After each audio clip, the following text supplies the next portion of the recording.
every afternoon.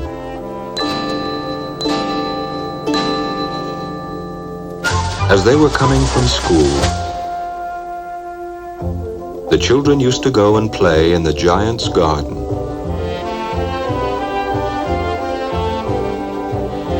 It was a large, lovely garden with soft green grass. Here and there over the grass stood beautiful flowers like stars. "How happy we are here," they cried to each other. One day, the giant came back. When he arrived, he saw the children playing in the garden. "What are you doing here?" he cried in a very gruff voice, and the children ran away.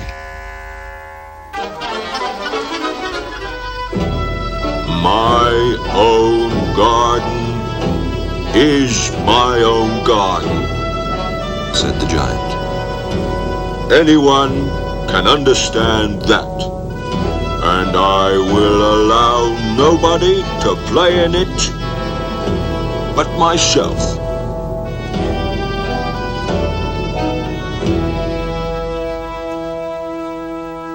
So he built a high wall all around it and put up a notice board. "Trespassers will be prosecuted." Then the spring came, and all over the country there were little blossoms and little birds. Only in the garden of the selfish giant, it was still winter. The birds did not care to sing in it, as there were no children, and the trees forgot to blossom. "I cannot understand why the spring is so late in coming," said the selfish giant as he sat at the window and looked out at his cold, white garden. "I hope there will be a change in the weather." But the spring never came, nor the summer.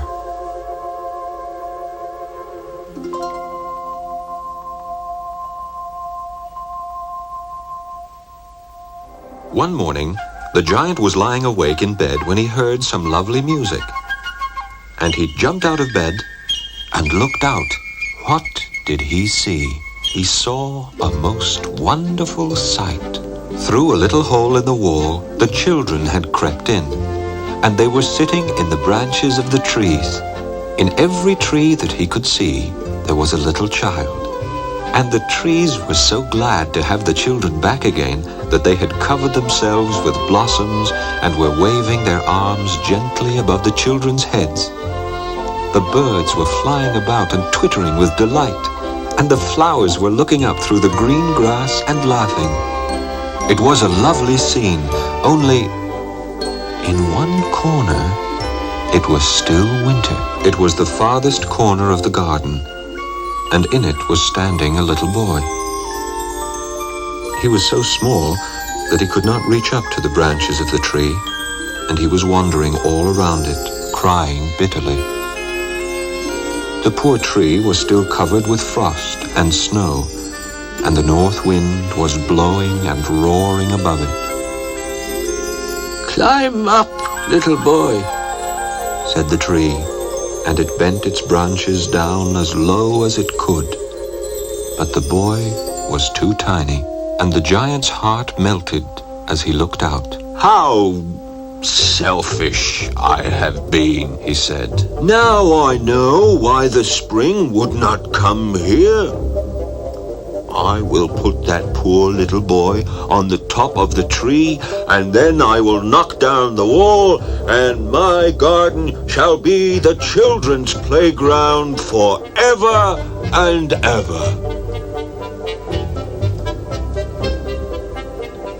He was really very sorry for what he had done. But when the children saw him, they were so frightened that they all ran away.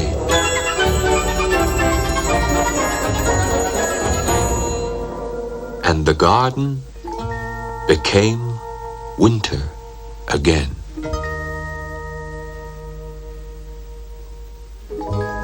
Only the little boy did not run, for his eyes were so full of tears that he did not see the giant coming. And the giant stole up behind him and took him gently in his hand and put him up into the tree. And the tree broke at once into blossom, and the birds came and sang on it. And the little boy stretched out his 2 arms and flung them round the giant's neck and kissed him. And the other children, when they saw that the giant was not wicked any longer, came running back, and with them came the spring.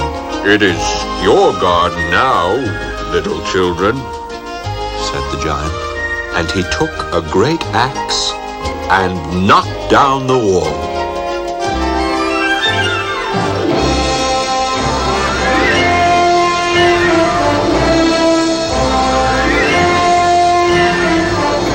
All day long they played, and in the evening they came to the giant to bid him goodbye. "But where is your little companion?" he said.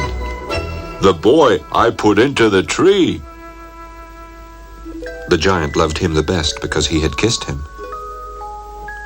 "We don't know," answered the children. "He has gone away." "You must tell him to be sure and come tomorrow," said the giant. But the children said that they did not know where he lived and had never seen him before. And the giant felt very sad. Years went over, and the giant grew very old and feeble. He could not play about anymore, so he sat in a huge armchair and watched the children at their games and admired his garden. "I have many beautiful flowers," he said. "but the children are the most beautiful flowers of all." One winter morning, he looked out of his window as he was dressing. He did not hate the winter now, for he knew that it was merely the spring asleep, and that the flowers were resting. Suddenly, he rubbed his eyes in wonder and looked and looked. It certainly was a marvelous sight. In the farthest corner of the garden was a tree quite covered with lovely white blossoms. Its branches were golden, and silver fruit hung down from them, and underneath it stood the little boy he had loved. Downstairs ran the giant in great joy, and out into the garden. He hastened across the grass and came near to the child. And when he came quite close, his face grew red with anger, and he said, "Who hath dared to wound thee?" For on the palms of the child's hands were the prints of 2 nails, and the prints of 2 nails were on the little feet. "Who hath dared to wound thee?" cried the giant. "Tell me that I may take my big sword and slay him."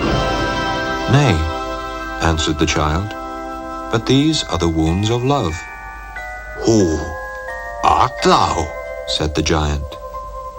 And a strange awe fell on him, and he knelt before the little child.